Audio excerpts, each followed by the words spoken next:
Good evening, everyone. Welcome back to the channel. I am Cult Cinema 83. This is episode 13 of the Cult Cinema podcast. And as you can see, I'm joined again by James from Poliziotteschi and Gialli reviews for the first time in 2025. So, James, how have you been? Welcome to 2025. And how are you, by the way? I've been good, yeah. I mean, we have a young daughter, so been hit with a rash of illnesses during this time of year, but I'm pretty well right now. So last time I think I had a bit of a cough. So this time I should be pretty good. Well, this time it might be me, like I already said. I'm still recovering a little bit from a very bad cold. So if I cough at any point during this podcast, it is what it is. I will have to stick with it, but I'm sure it's going to be fine. So I mean, let me start by saying this. I mean, are you looking forward to 2025 in terms of like physical media and releases of Italian cinema and all of that? How do you look at 2025 going into it?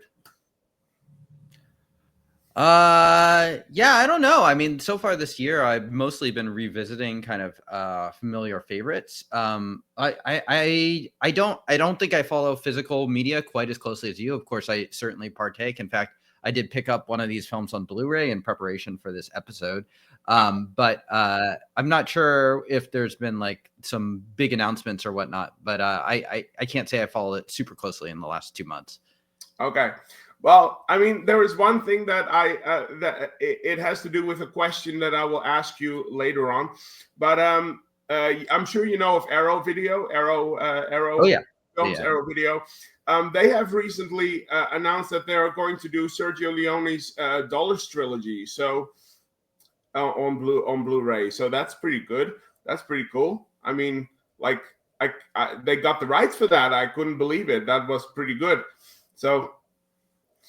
And, yeah, I mean, those are, that's a big catch for sure. And I mean, it also sort of related to our director today. Yeah, kind of in a way, yeah.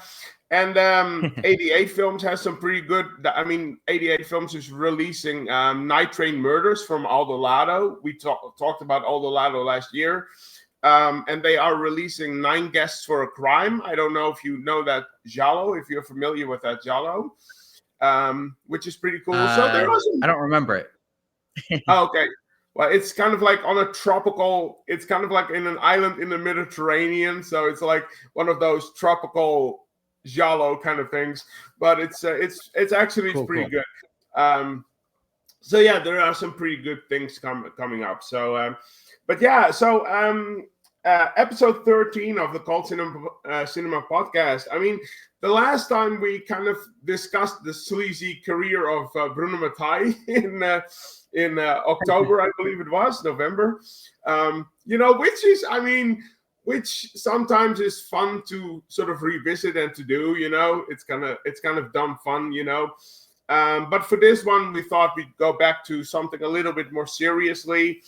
And today we are going to talk about, I think, a very interesting director, Massimo Dallamano, who we are both familiar with, I believe. So let's just start off the bat. Like, I mean, what was your first experience with Massimo Dallamano? Was it recent, or have you known his career longer?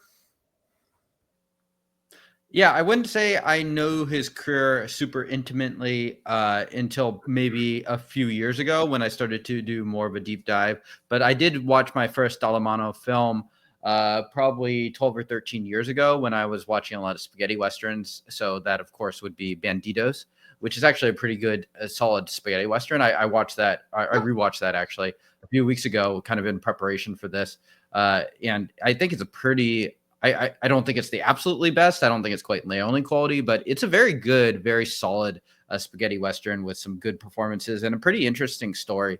So that was my initial exposure. And then in 2020, 2021, watched through a lot of his other films there. I haven't seen everything, but I've seen like maybe 7 or 8 of his directed films, which I think is a decent amount considering he didn't direct too many. No, he didn't. He doesn't have a very big movie catalog to dive into, but the films he made, I think, are quite interesting. I think for me was the first time that I saw anything from him was "What Have You Done for Solange?" I believe it's called, from '72, if I'm correct. Which of course stars rape revenge final girl Camille Keaton in that one. Kind of right. I mean, it's like I think everybody knows I forget about that. But you're right. Yeah. Everybody knows. I thought you were going to say Fabio Testi. Yeah, exactly. So that's pretty. And I have to say, that one was actually pretty good. That one is actually pretty good. I think it's one of the more underrated Giallos. I think it's kind of like gets a little lost in translation sometimes, but it's pretty good. It has some things going for it. So that's kind of like my first experience with it. But I only started discovering Massimo Dallamano fairly recently, along with Damiano Damiani, which you put me on the track for. So I did see one of the films that we're going to talk about way earlier, though, and one was actually like Short Night of Glass Dolls was a fresh watch for me. It was a first time watch, so it should be an interesting discussion. So, but yeah, I mean, you're right. Bandidos is actually that's a pretty good spaghetti western, I would say. I mean, it's not on the level of, let's say, the Great Silence or whatever, but it's I would say it's pretty decent. Yeah, for what it is. So yeah, shall we just announce the movies that we're going to talk about here? Sounds good. Let's do it. All right. So today we thought we would talk about A Black Veil for Lisa, and we are going to discuss What Have They Done for Your Daughters, which is strangely, they say it's a sequel, although it's not really a sequel to Solange, but we'll get there. Sure. Which one do you want to start with first, by the way? Let's start with The Black Veil, just because it came first. Okay, sure, that's fair. So A Black Veil for Lisa, from 1968, released in 1968, of course. Quick hypnosis, again, as usual. While trying to solve a series of murders, a possessive narcotics detective hires a hitman to kill his unfaithful wife, but the hunter and the hunted soon begin an affair. Yeah, that's pretty much the gist of it.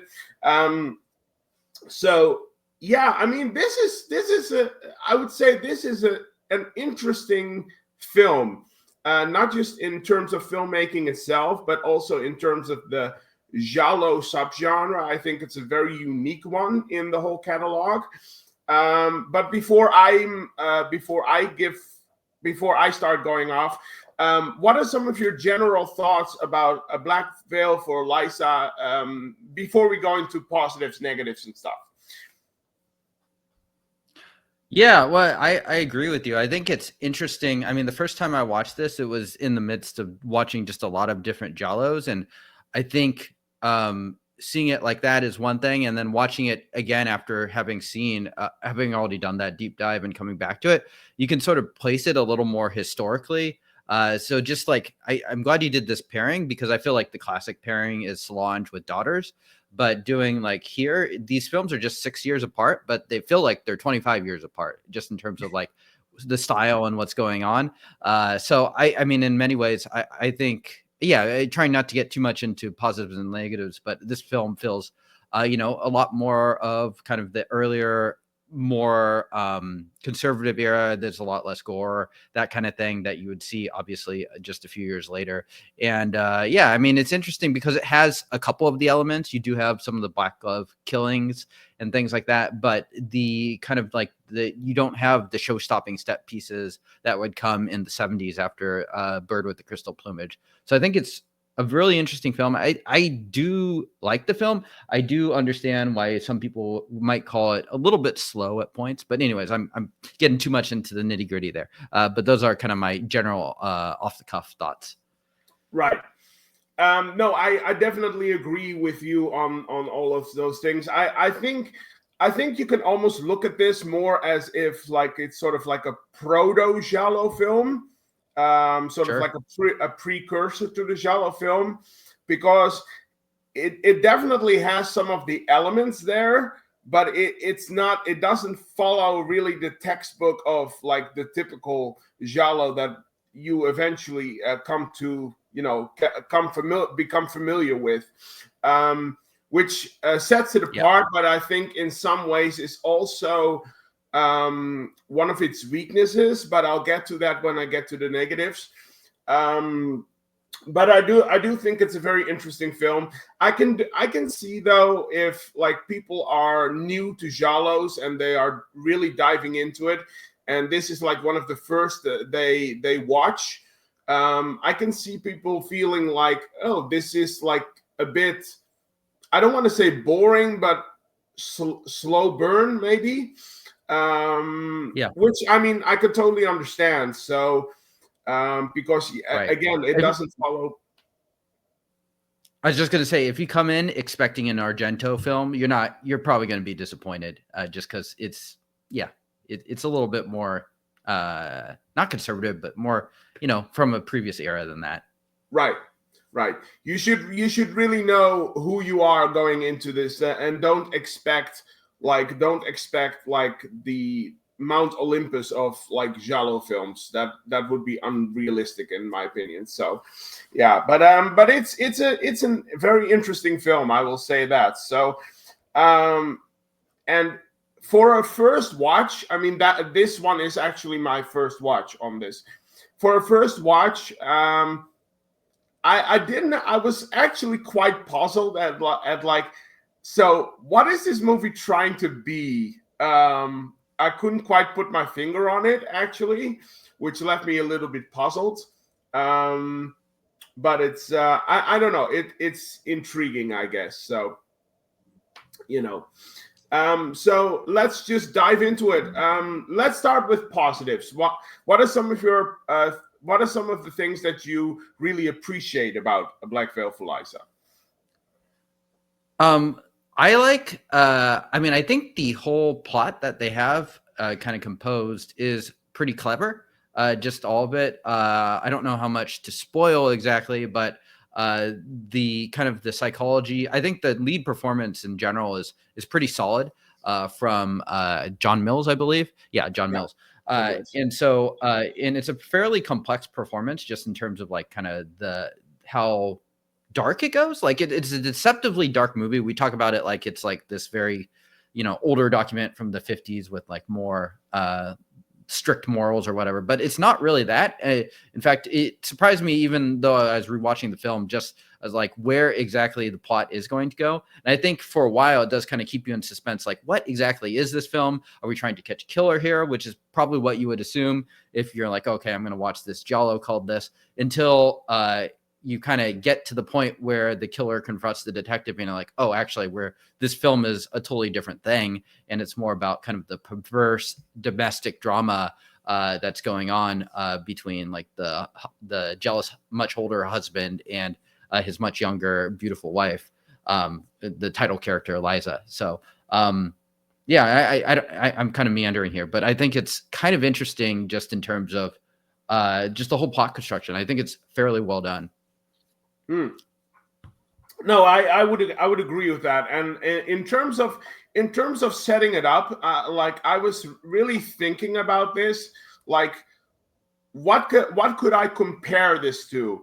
And because it's such an unusual kind of animal in the Giallo genre again. And you're, by the way, you are correct. I mean, it does get dark in certain places.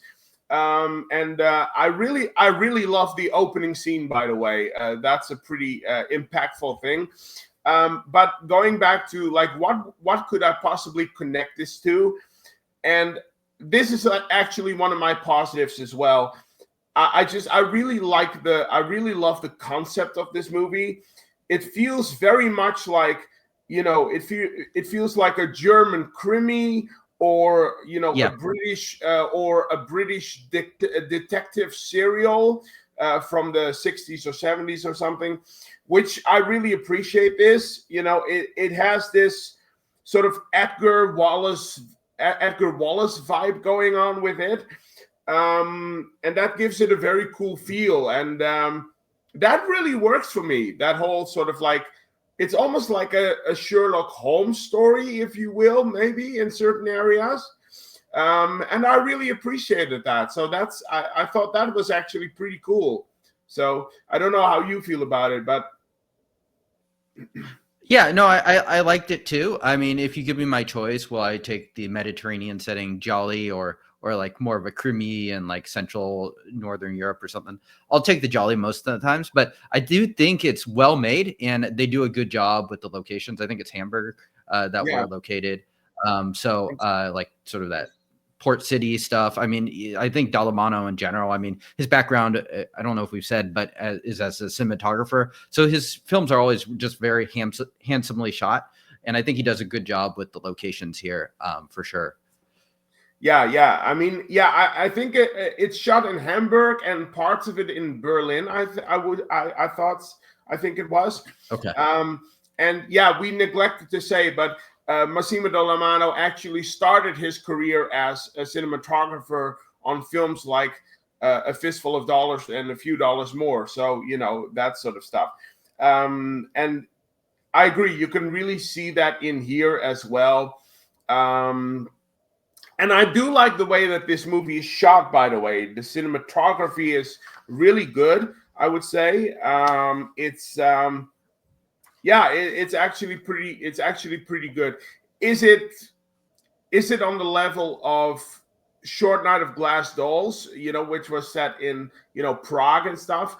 I would say no, but for what it's trying to do, I think it does it very well. So yeah, I would agree with that. It works very well. But what I also really appreciate about this is that I like the way how Dallamano builds tension in this film. The tension building, I think, is actually pretty great, and I think it's very clear that he obviously he took inspiration from people like Hitchcock, or Brian De Palma, which are of course also very steeped and well known for really big tension set pieces. Sure. So I really appreciated that as well. I mean, could you see that in this film? And how do you relate to the whole tension building thing? Yeah, no, I agree with you. I think it definitely succeeds pretty well at that. And for me, at least, this film kind of starts out and you have some set pieces, but I find it more and more engrossing as it sort of goes on and you realize exactly what's happening here. I don't think it's a perfect comparison, but the other film, this one sort of calls to mind too, just because I know it's an inspiration for a lot of the 60s Jollies before Bird came along, is sort of like the perverse family narrative of like Diabolique, which came out, I think, in the 60s. So that's another one that comes to mind for me, at least as far as like what could be possible influences. But yeah, I agree. I mean, this film might have less blood and gore than What Have They Done to Your Daughters, but it does have plenty of tension, and you don't need those gore effects or anything like that to have that. So yes, I think in terms of that, it is fairly successful. Yeah. I wouldn't say it's like super effective, but it's successful enough for that. So just going with what you were saying already, I mean, I think the acting is superb in this film. Especially you mentioned him already, John Mills. I mean, Detective Bulov, I believe he's called. Detective Bulov is such an obsessive and suspicious and almost narcissistic persona in this, which is something that I really, he sees enemies everywhere. He's so paranoid. It's like insane. Yeah. It's insane. And his obsession just takes very nasty turns during the course of this film, which I thought was really entertaining and actually very, very great to watch. But I think equally as great is Luciana Paluzzi, if I pronounce this right, as Lisa, of course, who is this sort of passionate but very naive and obviously like super resentful woman. If you can call it that. Yeah. I mean, and by the way, it makes sense because it's very obvious that, of course, that jealousy is a huge theme of this film. So yeah, and by the way, another James Bond reference right there. I mean, because wasn't Luciana in like Thunderbolt or whatever, something like that? Yeah, she's in one of them. I'm not a Bond fan enough to know exactly which one, but yeah, she's definitely the Bond girl in one of them. Yeah. But yeah, yeah. So tell me a little bit more. How do you feel about the rest of the acting overall in this film? Yeah, no, I think the other two leads, Paluzzi and Robert Hoffmann, are both pretty well cast in there. Paluzzi, obviously, really beautiful woman at the time for sure. And she, thinking about it and hearing you describe it too, I'm like, this is kind of like a classic sort of femme fatale character too. Like if this film was being made in like the 40s or the 50s, this would be definitely like a film noir. Like even like the settings, I could imagine it sort of in black and white, just because it's sort of that more dreary, overcast setting there. But yeah, no, I think Paluzzi is quite good. Sort of playing like this character that's very fed up with her husband and very frustrated, and you could see that like that dynamic is just getting worse and worse as it goes on, where it's a suspicious husband, and you can tell Paluzzi's character is just like, or Liza is just like, screw this guy, I'm just going to do whatever I want. And as for the third lead, Hoffmann, I don't know if he's necessarily a great actor, but he has a great face, like a very memorable face that I think the Giallos, he's in a lot of the different Giallos, but I think he does, he's well cast as sort of like this very handsome guy. And you could see how Liza would maybe fall for him over like her much older husband, and why John Mills' character would be Buloff would be very jealous of him too. So it's kind of like a nice sort of triangle there, where you have like the two men as sort of foils for each other, where they both represent sort of very different things, but are both kind of probably terrible humans. But it's kind of a fun, nasty love triangle. Yeah, I mean, there is definitely like the underlying tone of toxic relationships there, which is very apparent in this. But yeah, I agree. I mean, especially Hoffmann. I mean, Hoffmann just has like one of these faces. I guess you can almost compare it to like someone like Mario Adorf, who also has this. He just has one of those faces, right? And but yeah, Hoffmann is pretty great actually as well. So yeah, I'd say the cast overall is pretty good. So what else do you have? Like, do you have like more positives on a Black Veil for Lisa? One other thing I did note too is like this film, as well as Daughters for that matter, they both focus a lot more on kind of like procedural police elements than kind of your standard Giallo, where you have like the out of touch American tourist or British tourist or whatever that's like in Italy. So in that sense, they're both fairly, it's something. And I like procedural films, like police procedural type films. So for me, that stuff works. I could see someone not liking that quite as much. But I think, that's another thing that kind of caught my eye and is in my notes. I like the settings they chose too. Like some like those forest settings in the end. I thought those are pretty effective as far as like kind of staging and kind of choosing a good setting that fits sort of the mood and the tension of the film too. Those are just a couple of the things I have dotted down. Yeah, I mean the woods have a kind of like isolated feel to them, you know, and it feels very moody, which goes with the tone of this film very well. So I would agree with you there. I want to add to that though. I was really surprised with Franco Reverberi's score and soundtrack in this. I wasn't very familiar with his work, but I mean his music goes very well hand in hand with that old school thriller vibe feel or vibe that it creates in the narrative. And as we are both very big fans of Italian cinema soundtracks, how do you feel about the whole musical cues and stuff, the score? I mean, I do like it. I feel like this composer, Franco Reverberi, can't say his name, but I think he's a little bit more of the old timey. I think he worked in spaghetti westerns before this. Right. I think it's a pretty good score. I do think it suits the film pretty well. I would say I probably prefer the score in the other film we're going to do, which I think is a banger score, a little bit more. But this is good. It does suit the film. So. Right. No, yeah. I mean, well, the score for Daughters is we'll get to it. But so yeah, I think I'm pretty much done with my positives on this. There aren't a lot, but there are some certain things that I appreciated about this. So let's talk about the flip side. Do you have like any issues or negatives with this one? My main negative is just that I feel like it's easy to kind of drift off and get a little bit bored with the plot, and it does take a bit to get going.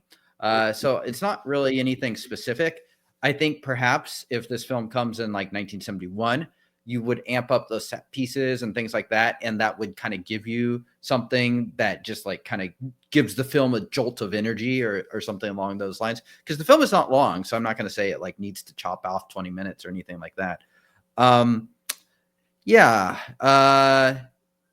would probably be my main criticism of it. It's not like anything major that I think it turned really wrong. I think it's just, it feels a little old timey here now in 2025. Right. No, I would agree with that. And I want to add on that a little bit. I want to add to that because, like I said before, as much as I really appreciate and love how this movie is set up, I do have to say, however, that there is, and maybe this is the best way to describe it, it has a certain familiarity to it, and eventually it becomes, I hate to say this, but it becomes very predictable. I mean, I felt very quickly like, oh, I already know. Oh, that's where it's going, and it's I don't know. There just weren't really a lot of surprises or twists that you would expect from like the more top tier Giallo films, and And like you said, maybe it's because it's like a more timely piece of it, and it's more in that sort of like pre-era of giallos, the golden age of giallos. But it's yeah, I mean, it definitely sticks out. It feels, sometimes it feels very run of the mill, in a way. I don't know if you agree with that, but Yeah, no, I think I would, and I think part of it is just like the Italians just started to doing much more wild, aggressive stuff in the 70s. I mean, there's a reason why I think Giallo is what is so famous now compared to something like the Crimi, which is still kind of buried. I'm sure there's some good Crimis too, but it kind of, the Giallo, that era of like the 70s in Italy, kind of grabs you in a way that this earlier stuff just doesn't quite. I do think this film is probably pretty like above average for its era, like these 1960s oh yeah, Giallo that are not blood and black lace. But yeah, I wouldn't say this is like, I wouldn't put this anywhere on like where to start with Giallo list. That's for sure. I don't know. I mean, if like that would be like, I feel like that would be setting the bar so low for people. Like Uh-huh. if I would start someone into Giallo, and I would like give them this, and that could go, because that could go both ways. They could either say like, oh, this genre is so boring, I'm just going to quit altogether. Or Yeah. I mean, well, we don't, but I mean, it's, I can imagine that being the case. Or people, Yeah. when people discover things like, I don't know, Deep Red or whatever, or Don't Sure. Torture the Duckling, whatever. Two of my all-time favorite giallos out there. Then people would probably like, holy crap, what is this?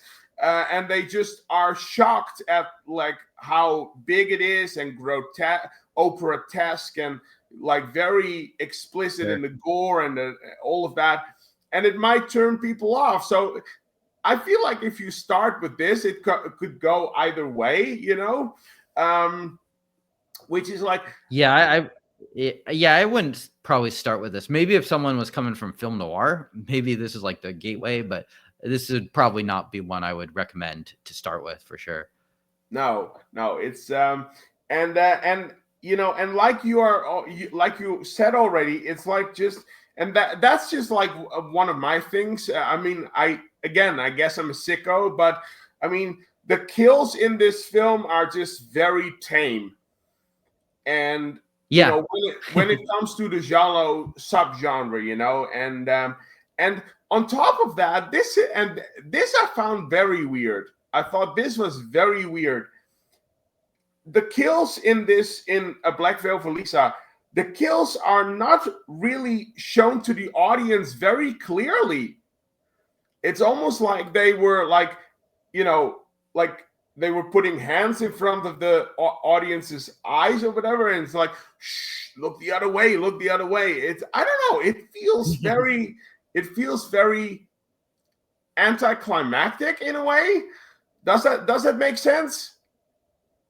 Yeah, no, I would have definitely given the thumbs up for more gore. I mean, I think maybe this is before they realized that the audience was all like us and a bunch of sickos and wanted to see stuff like that.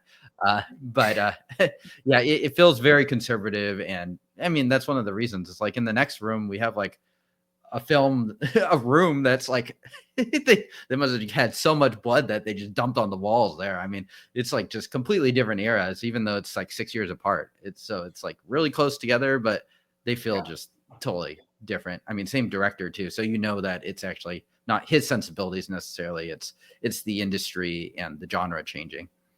Yeah, yeah, yeah. Although I would say that, because we talked about Aldo Lado.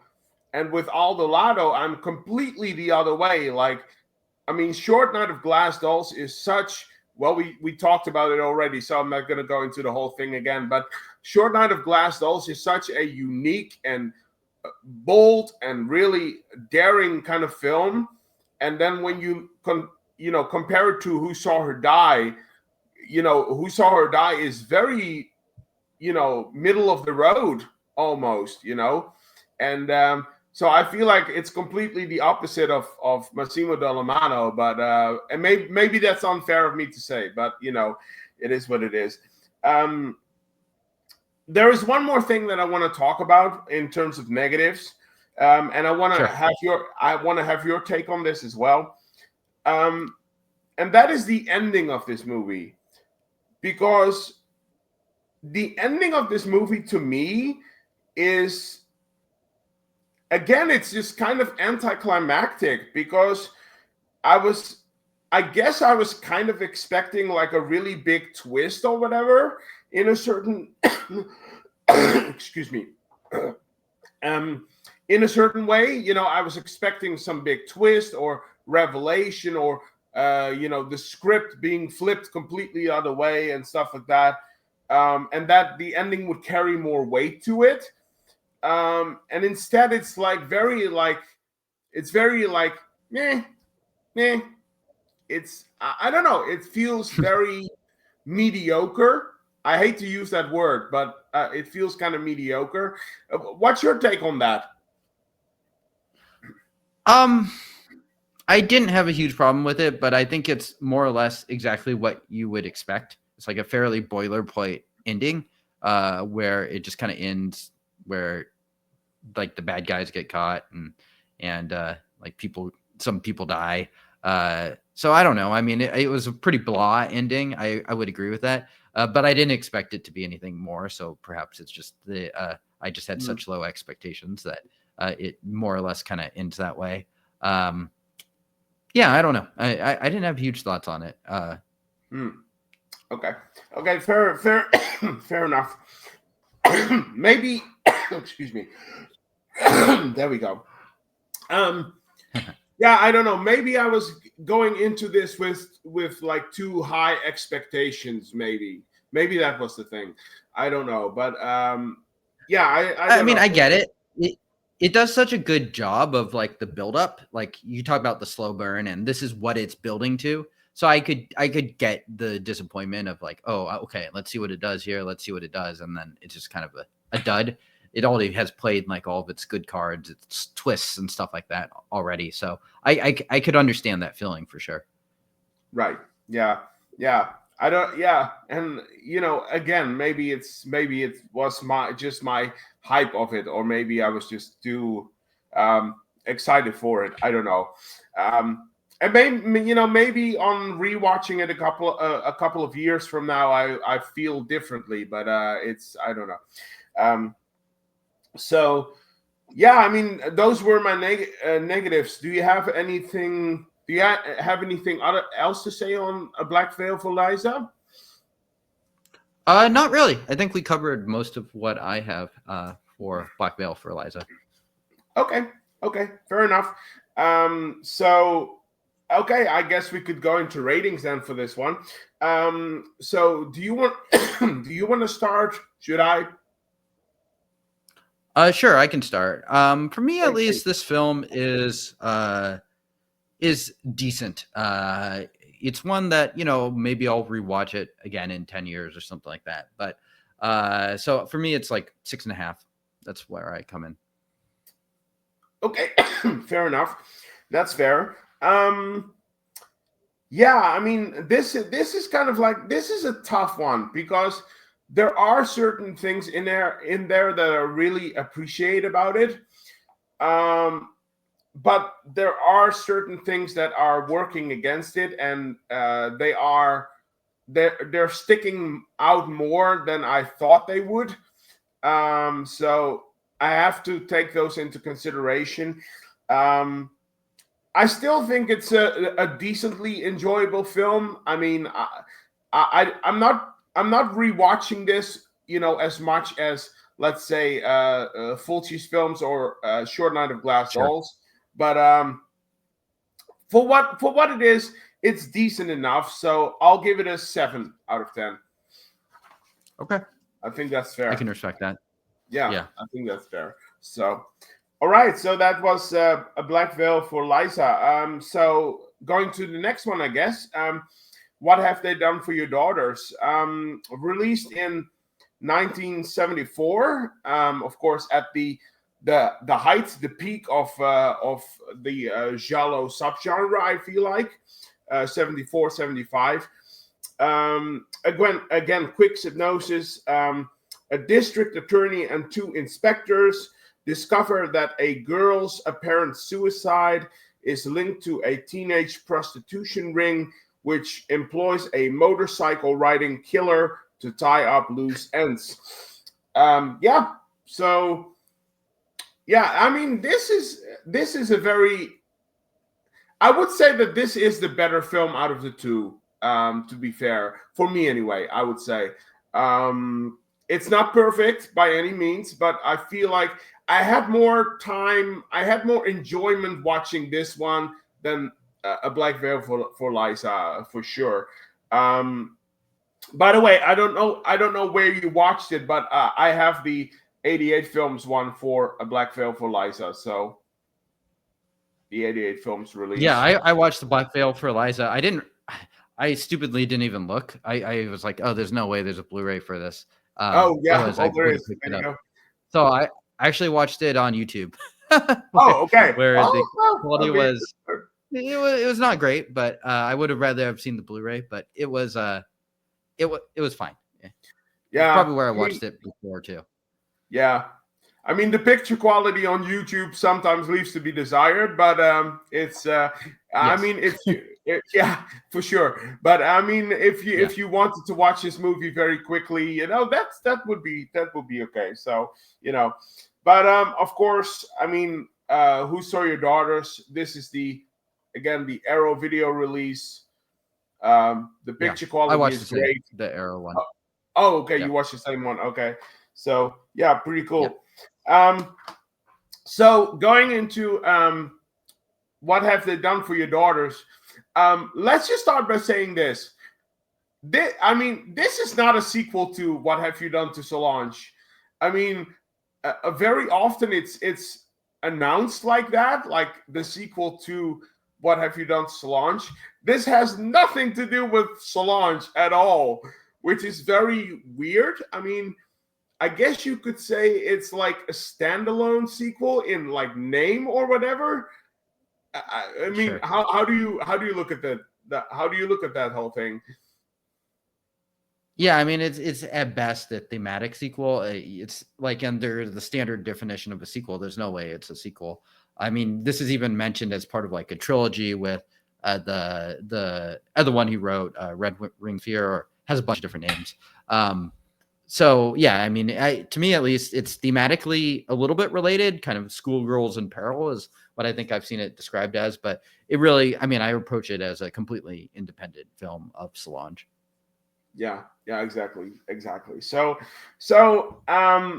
this is a very interesting film that really packs a punch in certain areas. So, before we go into, again, positives and stuff, what are some of your general thoughts on what have they done for your daughters?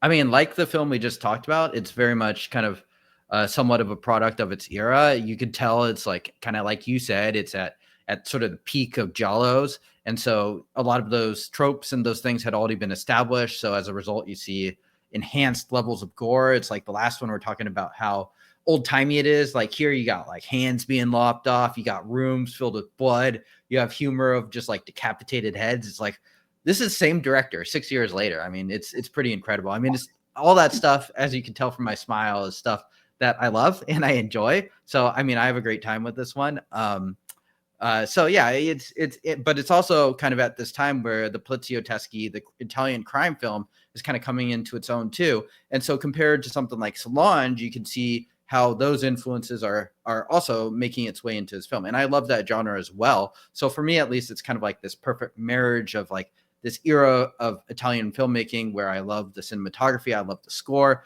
and I also love both of the genres that it's in. So it's like the Venn diagram, and it's right there in the middle, and I'm here for it.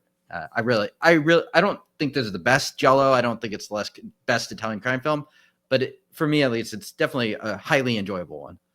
Right, right. But right, and isn't it funny that like this movie is like a Giallo Poliziotteschi hybrid, and and I think wasn't it? Yeah, it was Sergio Martino. Sergio Martino did that too with the Suspicious Death of a Minor as well, where he blended two genres together into one film, which is very interesting. I mean, I'm kind of surprised that more people didn't do that. That they didn't think to do that. I mean, I think Martino and Dallamano are the only ones who have kind of done that, right? There's a couple others. I mean, those are interesting too because they both have Claudio Cassinelli as the lead. But Right. there's Calling All Police Cars. That's another one. Oh, yeah. That's 1975. Right. So they're all in this same era. I feel like there's one or two we're forgetting, but that's the only one that came to mind that you didn't already mention. But yeah, I love Suspicious Death of a Minor too. That's a good time. But yeah, definitely an interesting companion to this film. I kind of go back and forth which one I prefer, but I enjoy both of them quite a bit. Right. Well, there is one element of it about the Suspicious Death of a Minor that I actually love more, but I'll get to it when we get to it. So sure. So yeah, I mean, let's just dive into it. I would like to start with one of the positives, if that's okay. Yeah. All right. So this is going to sound weird, but this is a really big positive for me. The fact that this movie deals with like themes like, children growing up too fast in a world they are not prepared for. It deals with the fear of parents, of children maturing too quickly, and becoming, of course, independent. Like we see when the police is talking to Sylvia's parents, I believe it was. And I think that's a very intriguing and bold concept. And look, I mean, I can't relate because I don't have kids. I don't have children. And you, of course, do. But I find that a very intriguing and bold concept. How do you look at that whole setup thing?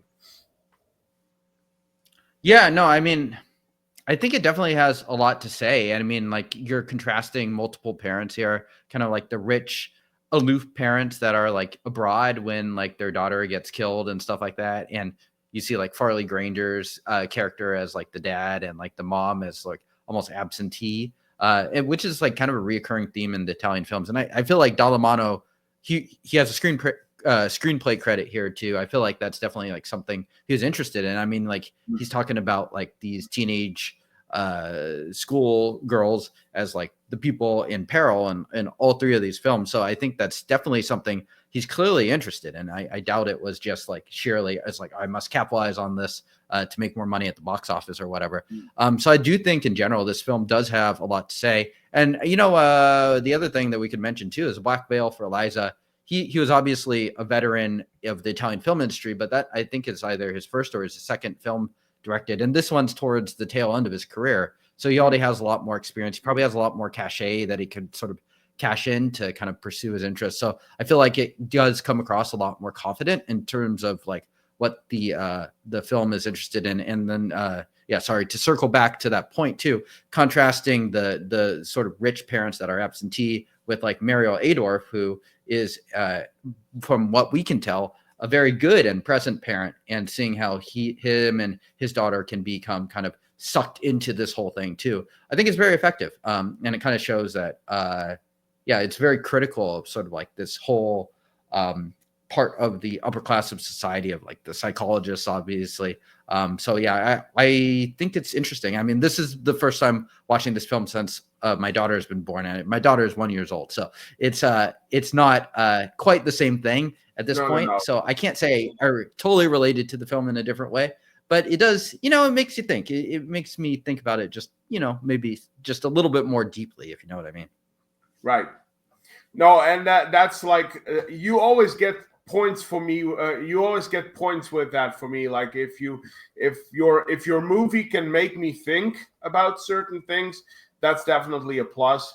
But I to add to that, I think we can safely say that this is also like, for me anyway, and I don't even have kids, but this is like one of the most emotional giallos out there, I think, because again, it has themes like child murder in here, but of course there's also the whole subtext of children being brought into child prostitution, which is just absolutely disgusting. But okay, and I think that those are very effective story beats, and it makes for a very, like I said, it packs a punch. It's really an emotional ride that you go on for, with this film. Can you agree with that? I do, for sure. I mean, I think Solange, in that sense, is similar to this one. It feels like the themes of kind of exploiting like a younger generation and child prostitution are darker themes for sure, but also pretty deeply felt by the people creating these films. Yeah, for sure. Absolutely. Yeah. I think you're right about that. Yeah. So let me give it over to you. What are some of your things that you really appreciate about this film? Oh man, there's a lot. I mean, I think you named one of them is just kind of like the dark themes there. I think that'd definitely be one of the top 2 or 3 things. But the film also threads kind of this fine line where it's also a lot of fun. Like a lot of the set pieces and the gore and things like that. Like this is not like a somber, oh man, I gotta like be in the right mood to watch this. This is actually kind of an enjoyable watch too. Maybe for some people those themes would outweigh it, but for me at least, I can still definitely enjoy this film. Like I would say this is a pretty highly enjoyable film. It has a very propulsive plot that just keeps moving.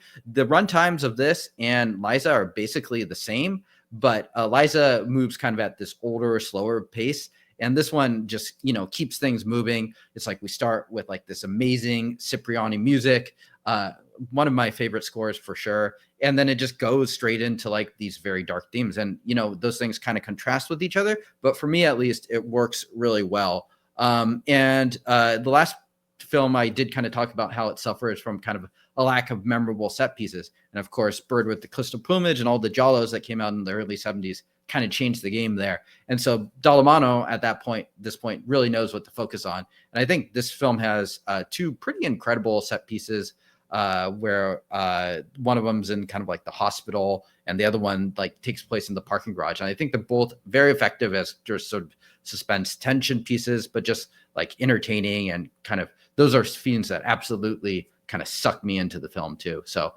those would definitely be kind of a handful of the positive things that I really like about What Have They Done to Your Daughters. Yeah, no, I agree with a lot that you're saying there. But I want to go back to the opening scene actually a bit, because like that's like always like whenever I watch a movie and you have like you are promising like this is going to be an emotional ride, I want to feel connected from the start, from minute 1.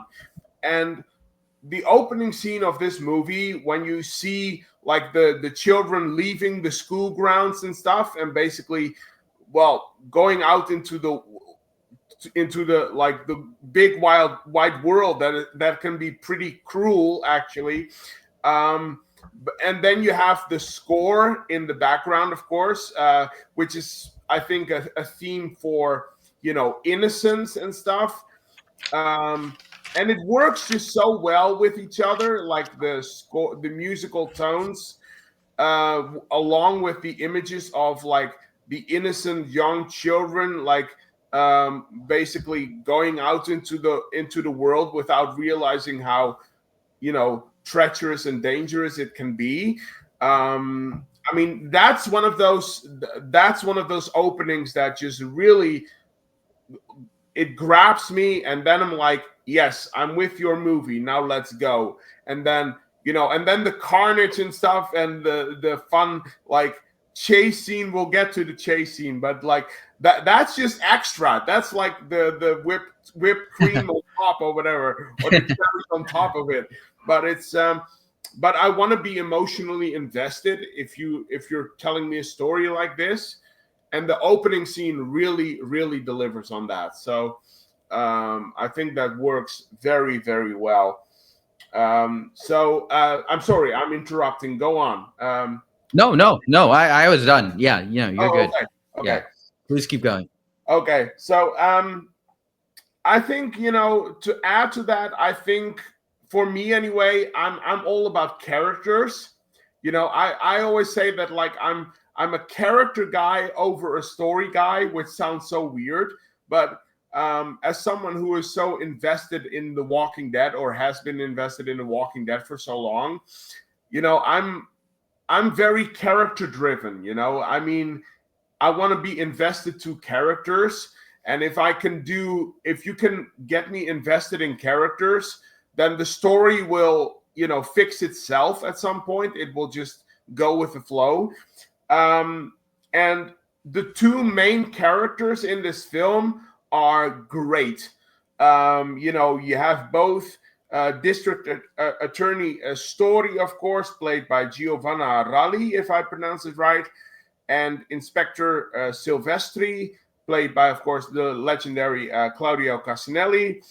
And both of them are very caring and kind and honest individuals who are always second guessing themselves at every step of the way. Like, are we really doing the right thing here?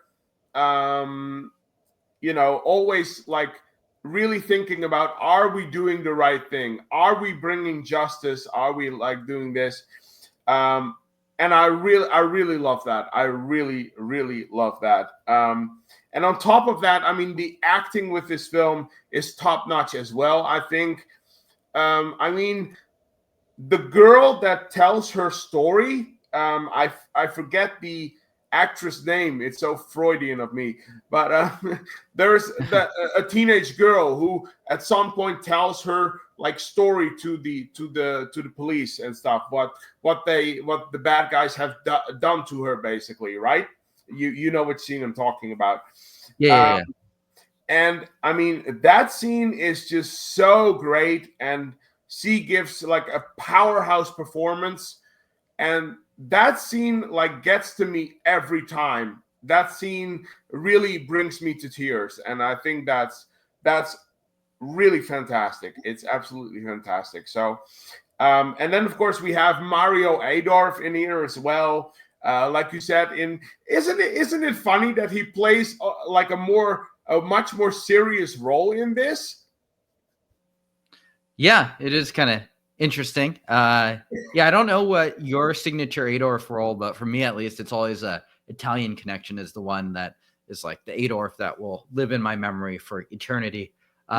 So yeah, having him here, and he's sort of used very interestingly. Initially, you're thinking that he's going to be kind of like the lead with Giovanna Ralli, but Right. he kind of takes back seat to Cassinelli. And I love Cassinelli too, so I don't really have a big problem with that. But yeah, I mean, when you have Adorf as your third lead, you're doing pretty well for yourself.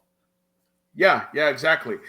Although I would say that I was kind of sad because he kind of disappears, like, halfway through the film. Yeah. And he doesn't really come back anymore. It's like, oh, that's kind of like, that's a bummer right there. But I guess when you're focusing on the main characters, it's like, that's kind of like what you have to do, I guess. But yeah, I think he does a great job as well here. So what else do you do you have more positives? Like, what else do you appreciate about this one? Yeah, I mean, you talked about, like, the girl sort of telling her story. I thought one effective sort of filmmaking thing they did too was just listening to the tape, where it's just really gross. And then you have, like, the two characters, and, like, that's a very effectively staged scene. You even hear, like, the Cassinelli's character walks out at some point, and you just hear the tape going on, and you can see those two are just, like, really disgusted by everything happening. And so, I mean, I think that's a good kind of show of restraint too, like the fact that we don't need to cut to these things, you can just effectively kind of imagine it with the tape. Right. I think that's like very, very good filmmaking in terms of just like suggestiveness rather than explicitness. Not that this film's afraid to be explicit at different times too, but that's another thing that stood out for me, at least as kind of like a thing that I would give a strong thumbs up to. Right. Now, sometimes subtlety is the best way. And if you can deliver emotions with a scene like that, then you don't need like chopped off body parts or whatever to make your point. So I agree with that. That's really great as well. That's a great scene. That scene gets me as well, by the way. That's another one of those scenes that really gets to me, because it's just like you said, it's just so. And you don't really get to see the bad guys a lot, except for like the motorcycle driver or whatever. But I mean, the people behind this whole thing, I mean, they're just like, oh my, it makes me sick. It really makes me sick. And it's like, but Sure. that's the point. It really succeeds in driving that home. It's like these are just some of the most disgusting people you will ever meet. And even though you don't really meet them that much, but Sure. yeah. I mean, it's to your point, it's like a very interesting and deliberate choice to like not really have like a big shown villain, in the sense that like you just kind of know that they're not going to be able to take them down. You don't even get to see them. It's like even their henchman, the motorcycle person, it's like you don't really even see their face. They're just like riding around very anonymously with like this motorcycle, and I guess they're a butcher. But I mean, other than that, it's like you don't really get like the villain. So in that sense, it's a very bold choice, I feel like, and definitely pretty unconventional too. I mean, usually these Giallo, it's like a lot of them you're just getting kind of like the psychobabble at the end about how like some sort of deranged killer, he's like one of the 5 or one of the 9 or one of the 11 or whatever. But in this film, it's more interested in kind of like these systemic injustices, and it's interesting how it folds kind of the Giallo tropes into kind of like telling its own message. So that's one of those things that you think about, and I really respect it as far as like just a film goes. Right. Yeah. No, completely agree. Then, of course, we have to mention there is a pretty good chase scene in somewhere in the middle, I believe, in the middle of the film, between some cop cars and the motorcycle. I think it's pretty cool. I have to say though, and this is like a little issue that I have with it. I have to say though, even though I really like the chase scene, I mean, it lacks a certain spectacularity that you have come to expect from Poliziotteschi films, which is kind of like, that's why I love the scene in The Suspicious Death of a Minor more, like with the whole, I think that was like Beetle cars, right? The Beetle cars, I think that's what it was. But the whole chase scene in that, I mean, that has a certain like James Bond-esque type of feel to it.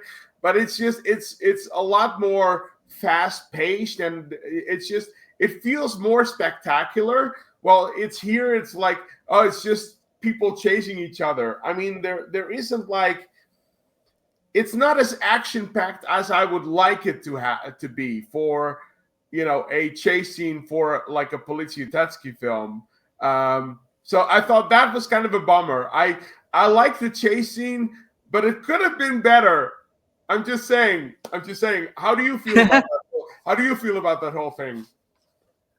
I mean, I really like the chase scene. I haven't seen a Poliziotteschi in like a month or two, so maybe that's part of it. Is just like, oh yeah, it's great to have just any chase scene at all. And so I love the work. Like another one of my favorite kind of like cinema points is like Hong Kong stuff in like the 80s, but they're like not doing car stunts like they have great action, but they're not doing car stunts like the Italians were at this time. So I mean, I enjoy it. I just like enjoy the feeling of like going through Rome or wherever they are and doing this stuff.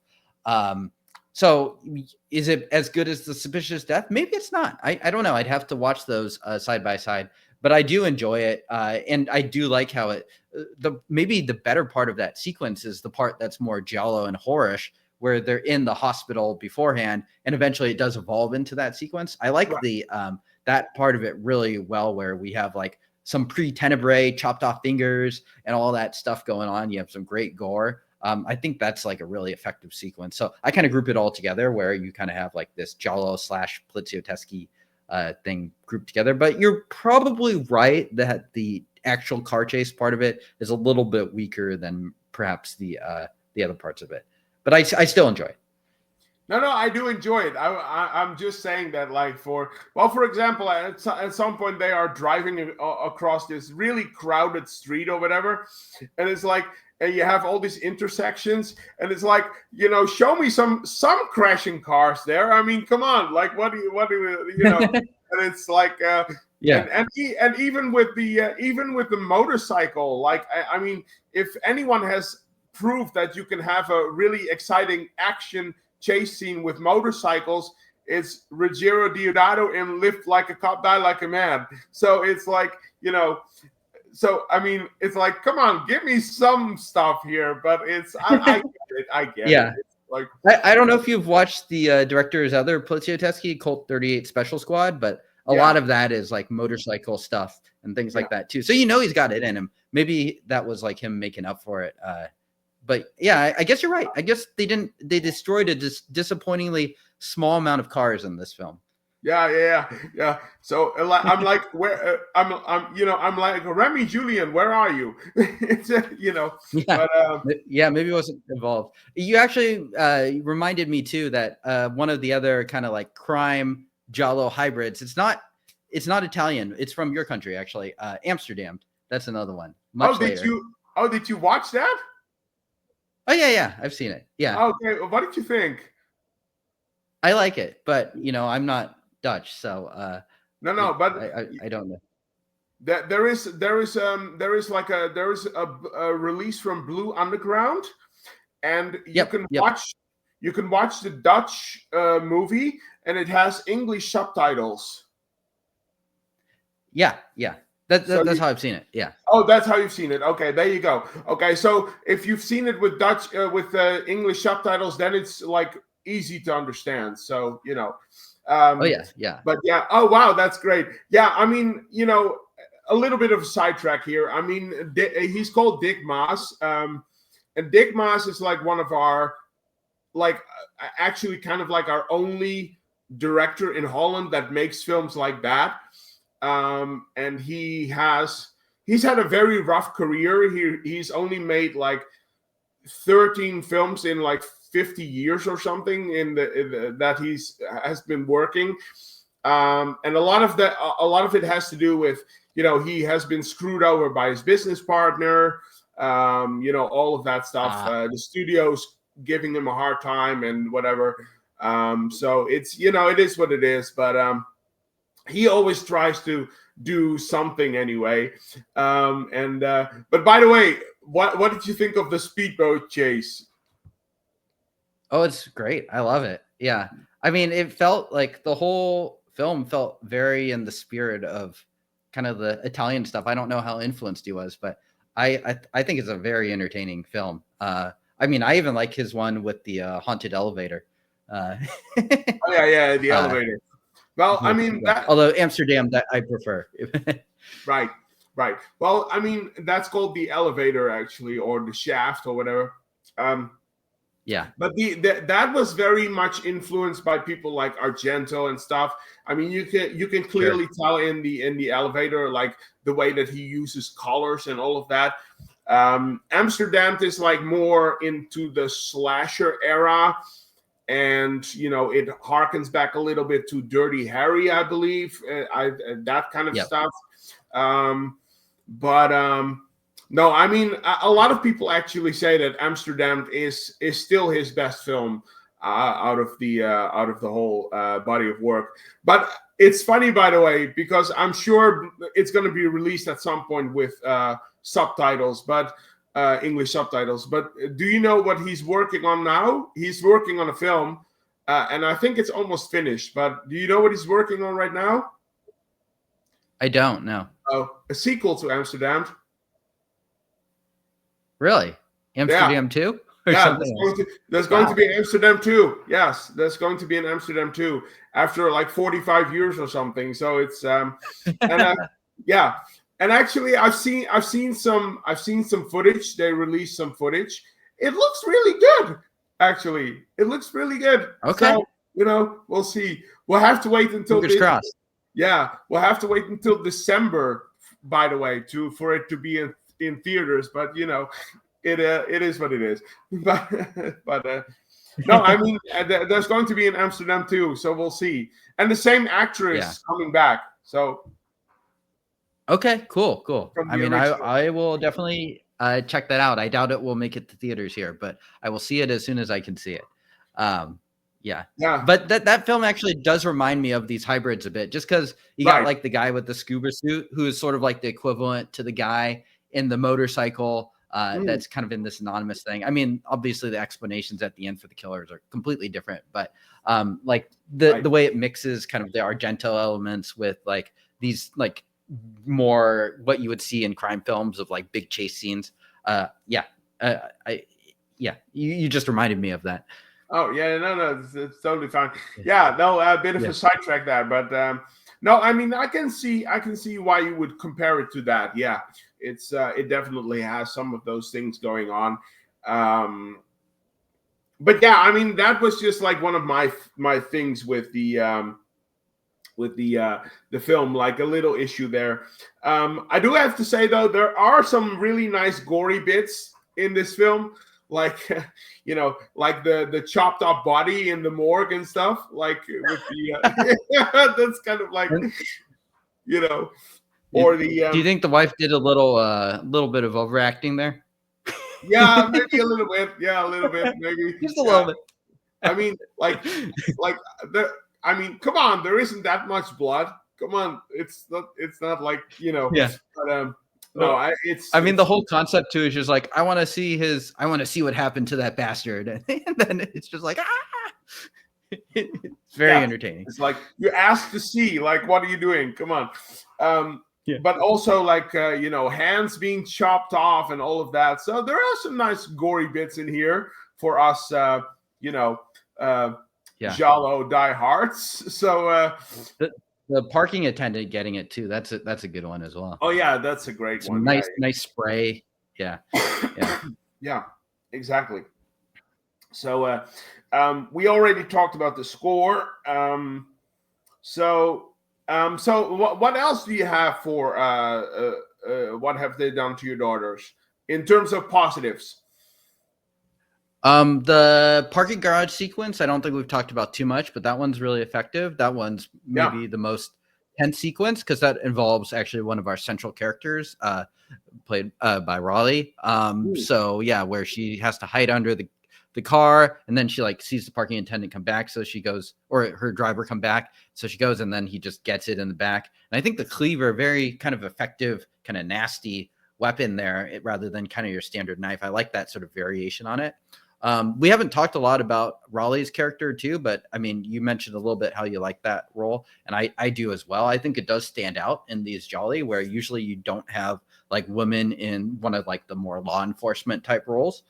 So I think it's a pretty good character, and I like the chemistry between her and Cassinelli quite a bit. So yeah, I mean, you mentioned that you like both the leads. I do as well. So I think having her there definitely kind of changes dynamic from, rather than just having kind of like this Dirty Harry style cop, which we've seen hundreds of times. The dynamic between the two of them just feels a little bit different, and they do address her gender at some point there, where she's like, oh, you probably think I'm like kind of soft and shouldn't do this work. And he sort of corrects her and is more supportive of her role there. So I enjoy all of that stuff too. I think it stands out, certainly in the era, for being like kind of in the midst of this very macho Poliziotteschi genre, or this more like damsel in distress Giallo genre that what was kind of going on at the time. Right. No, I mean, it's definitely, as much as I love the Giallo and the Poliziotteschi and all of that, I mean, I would be lying if I didn't admit that there were at least that they are genres that are very steeped in sort of like stereotype, like, characters for a lot of them. Absolutely. It wouldn't be fair I mean, it wouldn't be fair. I have to say that, of course. Which is, I mean, it's just a product of the time. I think. I mean, back then it was just things were being done in that sort of way. I mean, it is what it is. But I think Right. it's great. Sorry, yeah, go on. Oh no, I was just gonna say, and it just makes it even more effective that's kind of like what you and I are very used to, kind of the gender standards at the time. So when you do something a little bit different, it stands out, even if it might not be revolutionary by 2025 standards. Right. Because I think the interesting thing here as well is, like, she has a pretty big role in this film, and with Poliziotteschi's in general, I mean, the times that there is like a sort of like a main female lead, they kind of fade into the background a bit. Like, for example, with the Umberto Lenzi's the tough ones, right? With Maurizio Merli. Sure. His girlfriend, I forgot the actress's name, but she's like a judge in juvenile court and stuff. And they play her out to be this kind of like big role, but after she is like tortured and almost crushed to death in like a garbage sort of like, disposal unit, she kind of fades away, and her character doesn't really do a lot after that, which is such a weird choice. I mean, it's like, so it's so refreshing for this character to stay with you for as long as he does.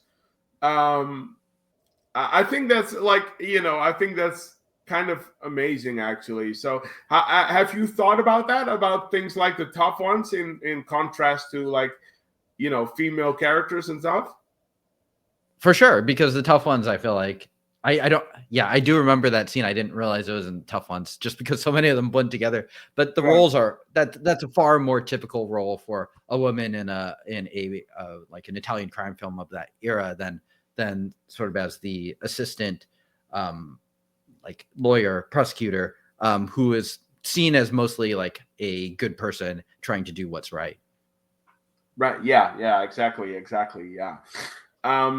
And there are some exceptions, of course, again, but they are very far in between, I would feel like.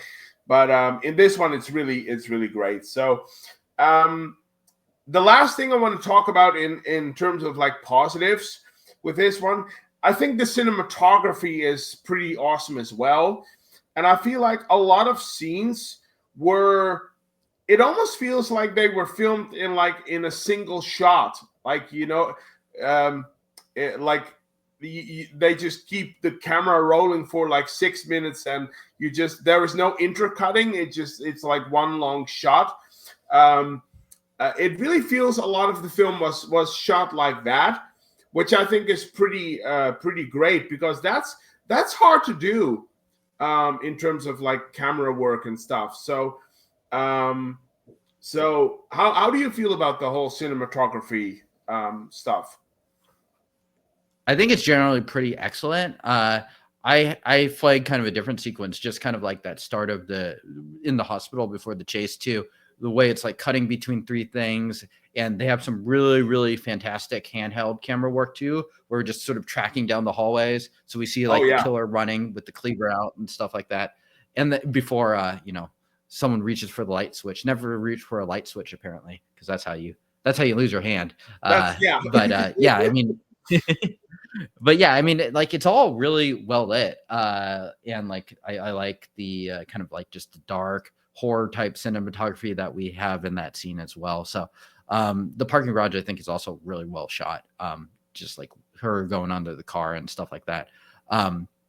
So yeah, no, I mean, I'm glad you brought that up. I hadn't mentioned that yet. So yeah, the cinematography, as I almost expect from an Italian film from someone like Dallamano, it's pretty excellent. I think it's probably even a step up from the other film we talked about, Black Veil for Eliza.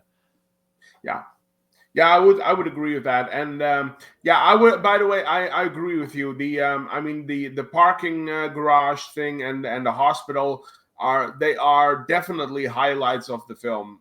They are. It's those scenes are really really good. Yeah, they really pull you in. Um, so I think for positives, I'm pretty much done with positives. I do have a couple of issues with this film, but before that, I would just let you finish on. Do you have any more positives on what have you done for your daughters? No, I think we've covered most of what I have there. Okay, okay. So I'm gonna go into negatives then for a bit. Um, I already talked about the chase scene, so I'm not gonna go into that again.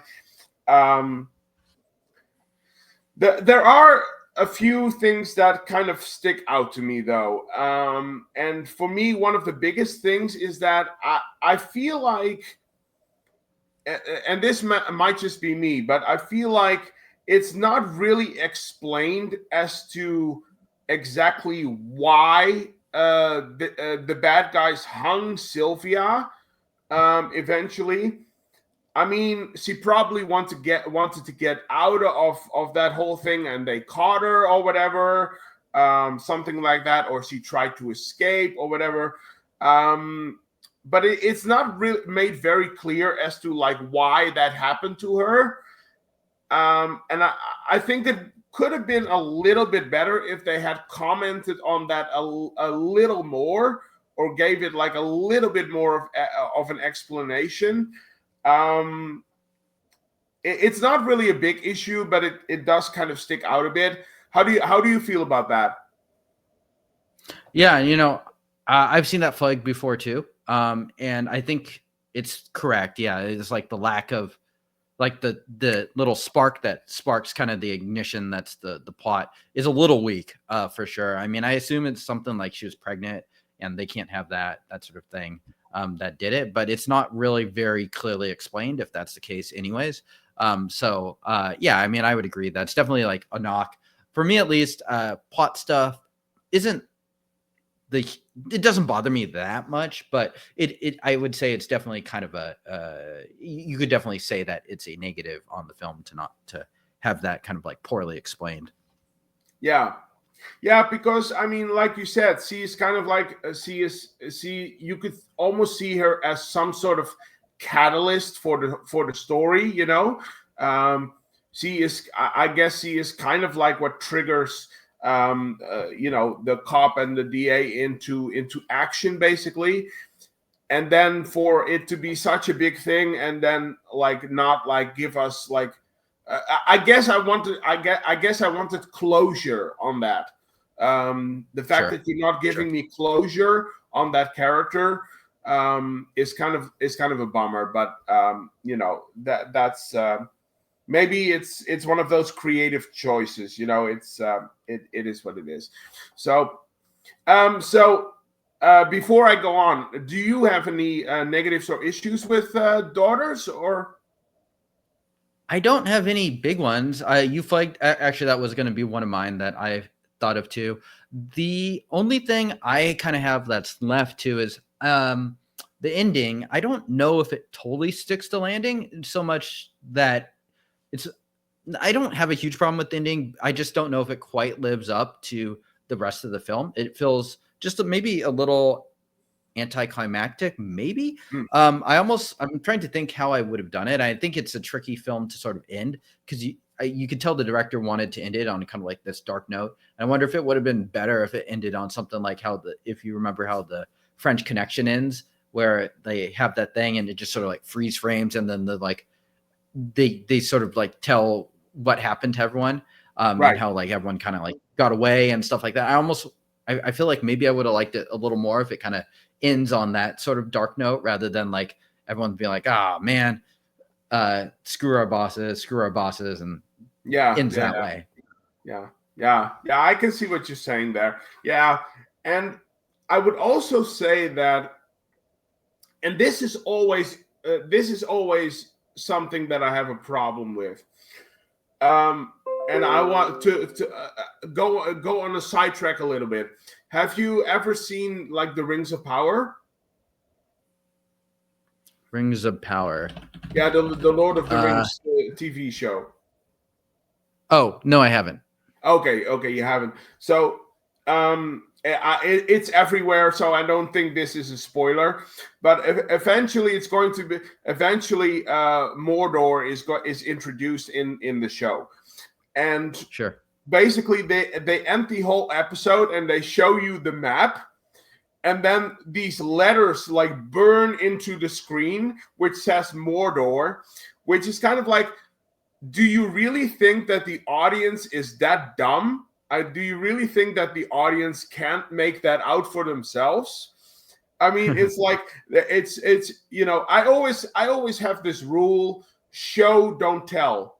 You don't have to give me exposition about everything. I can see, and with what have they done for your daughters? I feel kind of the same way, where it's like when the movie closes and you have this big like line of text about, child prostitution is a very big problem all around the world and all of that and stuff like that, kind of like the closing crawl text right there. It's like I didn't need that. I didn't need that to understand this film. I mean, I'm an astute viewer. I can make things out for myself. So it's like that really felt unnecessary to me, and it felt like, are you really trying to spell it out to me? I can't understand. Does that make sense? Yeah, I think I agree with you. I mean, for me too, this is like one of those things where I probably shouldn't think about it this way, but it's a little hard to escape too. But the amount of conspiracies in the US that are not true about child trafficking, Right. Also, it's like if someone posted that on Facebook, and I would be like, it's like, this is like probably clearly a conspiracy and they're just talking out of their butt. So it's like, it reminds me of those people, and I'm like, oh man, it's like, obviously very different eras, but it also kind of serves that double negative of just like this sort of conspiratorial belief that is just like untrue in today's world. So that's not really Dallamano's fault, but I understand what you're saying. No. I think I agree with you too. I don't think it was necessary at all for the film. You don't need that to drive home the point. No, I don't think it's Dallamano's fault at all, and I don't think it's the fault of people in general. I think it's just like, when you talk about conspiracy theory people and all of that, and and it's like, the fact that their social media has given them a platform to do all those things. I mean, not like us, where we're just having fun and talking about movies. But if social media is definitely being used as a platform to facilitate that, and it's like, sure, it's not. I mean, it's not real, people. I mean, it is real. Don't get me wrong, it is real, but it's like, it's not like it's not working the way that you try to tell us it's working. And because the truth is much more horrific. There is actually except the world is definitely flat. Oh yeah. Oh, for sure it is. Absolutely it is. That one's true. That's true for sure. Absolutely. That's a good one. But no, but I mean, a couple of years ago in Holland, we had like a sort of like a research group, and like some private detectives who really went into like again the things that this movie is talking about, child prostitution and all of that, lover boys and all of that, and just sure. the truth behind those stories is just, I've said it before, it's absolutely disgusting. And then you have people who are, like you said, they have Facebook, and then they can like, oh, by the way, did you know this is true? No, it's not. No, it's not. but why don't you should pick up a newspaper and just start reading. You know, it drives me crazy sometimes. It is, you know. Yeah, But yeah. I don't want to get political here. I don't want to get too political. Sure. But it's but yeah, I'm sure you know what I mean. I'm sure you know what I'm saying. I do. So, Yeah, for sure. yeah. So, but yeah, I mean that again. That ending is yeah. I mean it's unnecessary. It's not really needed that much. So you can pretty much make it up for yourself by the end. So so yeah, I don't think I have any more negatives on this one. I don't have any more issues. And the issues I have, I already talked about. So do you have anything more to say on Daughters or? No, I think we hit everything. Okay, fair enough. So we could go into ratings again. Shall I start for this one? Sure. Okay. So what have they done for your Daughters? You know, it had been a while since I've seen this film, and I forgot how impactful this actually is. This is a very emotional giallo that really packs a punch. It really goes places, even though it remains it allows itself to remain fun. You know, it's still fun to watch. It's not like it doesn't make you depressed or whatever, but those themes are there. But Dallamano really makes a good mix of, you know, just fun entertainment and trying to give a message here.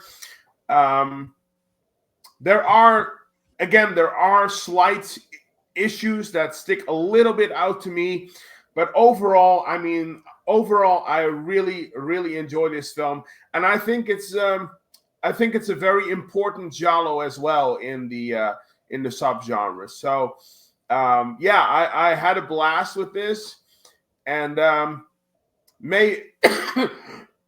excuse me, and maybe I'm going to rewatch this in the near future because I really dig this movie.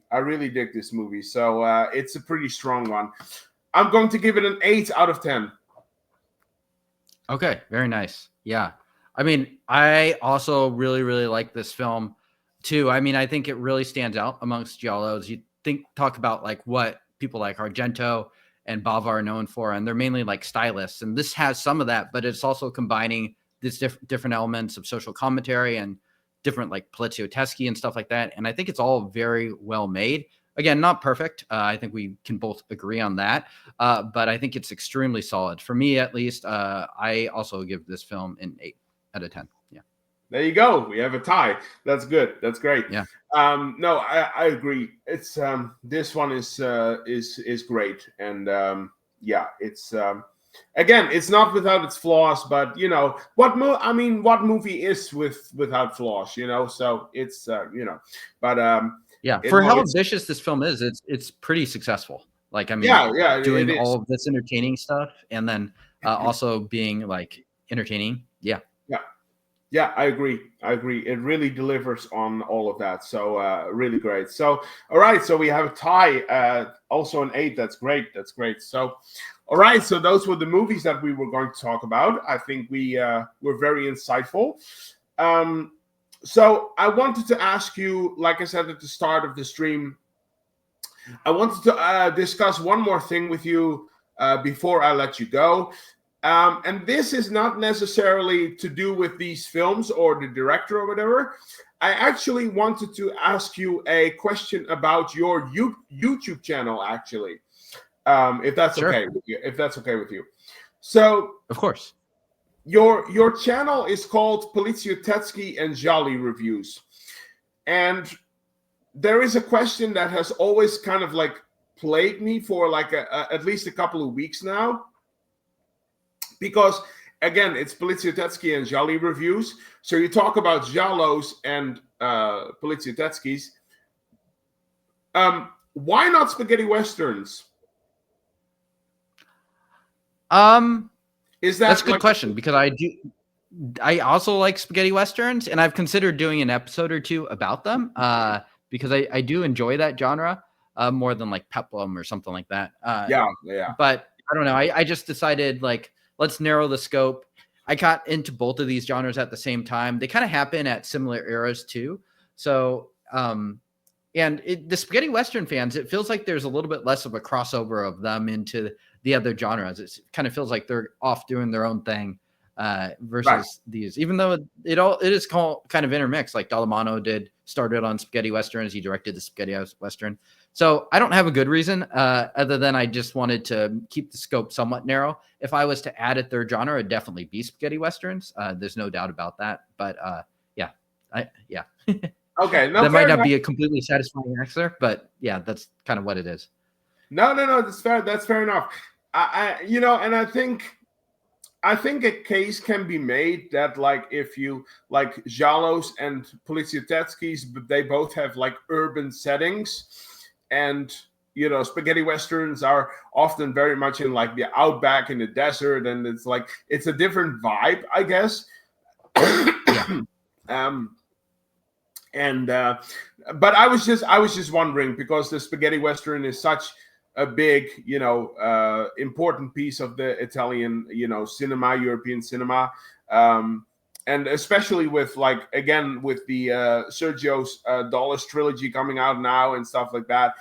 And it's really funny because like a while back I saw a video on I forgot the name of the channel, but there was like another YouTube channel, and they were talking about spaghetti westerns, and they were saying that like, well, I mean, the reason is because the spaghetti westerns, like they aren't that successful, and they have fewer like titles to mention. And I was like, what do you excuse me, like what do you there we go again. What are you talking about? It's like I can name like 30 spaghetti westerns that are all like top notch. I really don't. No, I mean, yeah. And the top of the spaghetti westerns, like the Dollars trilogy, I mean, that's like common knowledge. It's like I can guarantee you some of my friends have seen the Dollars trilogy, but have no idea what the heck a Giallo is and have never seen it. And never mind an Italian crime film. I mean, those are even more obscure. So yeah. I mean, yeah. And exactly. then like even Corbucci, you have people like Tarantino shouting him out and things like that. So I feel like the crossover of like the three Sergio directors or whatever, it's pretty strong. I mean, I feel like there is some sort of a cultural awareness of those films. I mean, certainly the good, the bad, and the ugly at the very least. Yeah, exactly. And I feel like but maybe it's because the spaghetti western is like more, that's almost like more like a child fantasy, playing cowboy and stuff. Whereas if you look at the Poliziotteschi and the Giallos and stuff, very often they like we discussed already, they have social commentary and they deal with more serious issues and stuff. Whereas like, and I'm not saying that there aren't like really serious spaghetti westerns, but I feel like with a lot of them there is just a bigger fun factor to them, because it has a kind of like escapist kind of thing. But yeah, I don't know. I was just wondering, like why that was. Why do you have Giallo and Poliziotteschi's in there, but not the spaghetti western? So yeah, no particularly good reason. Yeah, I mean, I don't know. I mean, I should check out and see spaghetti western content, see how much is out there. The impression I got is that there's a fair bit out there already of people kind of talking about those films. And like Poliziotteschi, no one talks about that. So I was like, okay, I can at least do this. And Giallos are fun to talk about. I mean, we've talked about probably 5 or 6 between just the two of us. And so those are just fun. I just enjoy that. So easy to tack on too. Yeah, exactly. No, that's true. And but I think it's also the thing that like if you look at spaghetti westerns, like a lot of people tend to go to like like you said, the pyramid, the big 5. You have like Once Upon a Time in the West, Good, the Bad, and the Ugly, few dollars more, a fistful of dollars. That would be about it. And when I mention like things like, you know, Django or The Great Silence or whatever, and then people are going like, what? And they just don't know, which is so funny to me. It's so funny. Yeah. I don't know how it is in Europe, but a lot of people here don't even realize that like those are Italian films, like The Good, the Bad, and the Ugly. They're like, they just think it's American. I mean, it's Clint Eastwood. Like the three leads are Americans, but that's it. I mean, it's just those three. So people don't even realize that it's like the real name is not The Good, the Bad, and the Ugly. It's an Italian name. Yeah, exactly. Yeah. Well, I mean, to be fair, I would say that, especially when you look at the Good, the Bad, and the Ugly, and Once Upon a Time in the West, to be fair, I would say that those two films definitely have a certain American feel to it. I mean, there is a sense of scope and epicness to it. There is a sense of grandeur, you know, and if you look at something like Keoma, we already talked about Keoma for a bit with Enzo G. Castellari, but when you look at something like Keoma, which is, by the way, I really love Keoma. I think Keoma is pretty. I do too. Yeah, it's pretty great actually. But it's like that has nothing in like the mark of an American Western. That can never be mistaken for an American Western. Whereas like the cut Good, from a different cloth. Yeah. Whereas like The Good, the Bad, and the Ugly and Once Upon a Time in the West definitely have that sort of like epic flavor to them. To be fair, I would say that, yes. So maybe that's why people tend to go to those quicker. I don't know, but it's kind of funny. So, but yeah, I mean, that was the question I wanted to ask. So thank you for answering that and elaborating on it. So I was just of course, I was just curious. So yeah. I think we talked about pretty much everything we wanted to talk about here. So if you don't have anything else to add or to say, we can close this off. Sounds good. Okay. Well, I mean, this has been a blast once again. I mean, these it's really fun to do these with you. Likewise. Yeah. I'm glad we are both feeling the same way about that. And I'm sure we'll do more in the near future. As long as you're up for it anyway. So yeah, for sure. I hope so. So no, this has been a blast. So all right. So in closing, I want to thank everybody for watching and for listening to us talk about this. I think we were very informative, and I hope people are going to discover Massimo Dallamano now. They should, because there are definitely some very interesting films there. So yeah, again, thank you for listening and watching. James, thank you very much for being here and doing this with me again today. And again, sorry for my still a little bit of a cough there, but it is what it is. Thank you again. Thank you all for watching. I'll be back with more videos as soon as possible, of course. Stay safe and healthy as always. Everybody have a good weekend, and I will see and talk to everyone around the tube. So bye, everyone. And James, this was a blast. See ya. We'll talk. Yeah, thank you. See ya. Thank you too. Bye. See ya. See ya.